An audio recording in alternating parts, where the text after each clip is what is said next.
Hello বন্ধুরা, তো আজকে বাড়িতে ছিল পিঠে পুজো, তো তারই সব আয়োজন চলছিল। তো তোমরা তো দেখতেই পাচ্ছ, চাল গুঁড়ো করা হয়েছে, তাল চাঁচা হয়েছে, নারকেল কুড়ে নেওয়া হয়েছে। আর যেহেতু পুজো হবে তো তার জন্য সব কিছুই কিনে আনা হয়েছিল নতুন। আর গ্যাস ওভেনটাও পরিষ্কার করে নেওয়া হয়েছিল। তো মা এদিকে পায়েসটা করে নিচ্ছিল। আর পুজোর জন্য যেই পিঠেগুলো দরকার ছিল তো ওইগুলো ভাজা হয়ে গেছিলো, তো আমি এদিকে জোগাড় করে নিয়েছিলাম।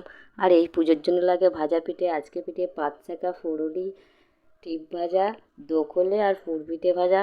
আর আলু চালের গুড়ির পায়েস থেকে তো 7 রকম পিঠে দিয়েই পুজোটা হয়। তো আমাদের ঠাকুরমশাই চলে এসেছিলো পুজো করার জন্য, তো আমি সব কিছু ওখানে বার করে আনছিলাম পুজো করার জন্য। তো পুজো হচ্ছিল। আর তোমাদের কার কার বাড়িতে এরকম পিঠে পুজো আছে আর কত রকমের পিঠে দিয়ে পুজো হয় তো আমাকে তোমরা কমেন্টে জানিও। প্রত্যেক বছর ভাদ্র মাসে তো এই পুজোটা হয়। আর একটা জিনিস মাস্ট, যে এই পুজোটাতে হচ্ছে শালুক ফুলের মালা দিতে হয় আর শালুক ফুল দিয়েই পুজো করে নিতে হয়। তো ঠাকুরমশাই পুজো করার পর কিছু সেদ্ধ পিঠে করতে বাকি ছিল, তো ওইগুলোই করে নিচ্ছিলাম। তো সেদ্ধ পিঠেগুলো তো একদম গরম গরম করে নেওয়ার পরে তোমাদের সঙ্গে দেখা হচ্ছে নেক্সট ভিডিও।